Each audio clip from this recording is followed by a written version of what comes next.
வணக்கம். என் பேர் அவினாஷ். நான் 4ஆம் வகுப்பு பிரிவில் படிக்கிறேன். இன்னைக்கு நான் சொல்லப்போற கதையோட பேர் என்னன்னா விவேகானந்தரின் கதையாம்.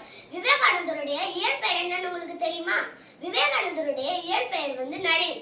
நரேனுக்கு ரொம்ப பிடிச்ச விஷயம் கதைகளை கேட்கறது, அந்த கதையை சொல்றதும் தான் நரேனுக்கு ரொம்ப பிடிச்ச விஷயமா இருந்துச்சு.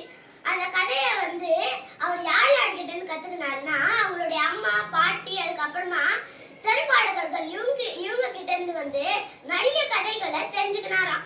அதுக்கப்புறமா அவங்களோட சகோதர சகோதரிகள் அண்ணா ஒரு கதை சொல்லுனா அப்படின்னு சொல்லிட்டு கேட்டா போதும் அவங்க தூங்குற வரையும் கதையை சொல்லிக்கிட்டே இருப்பாராம். அந்த சின்ன வயசுலயே அவ்வளோ கதையை நரேன் தெரிஞ்சு வச்சிருந்தாராம்.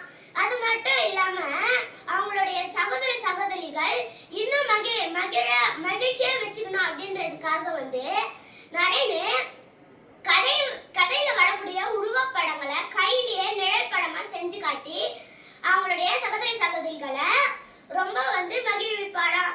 இதுல நரேனுடைய அந்த கை நிழல் படம் செய்யக்கூடிய திறமை ரொம்ப சிறப்பாகவே இருந்ததாம். நன்றி.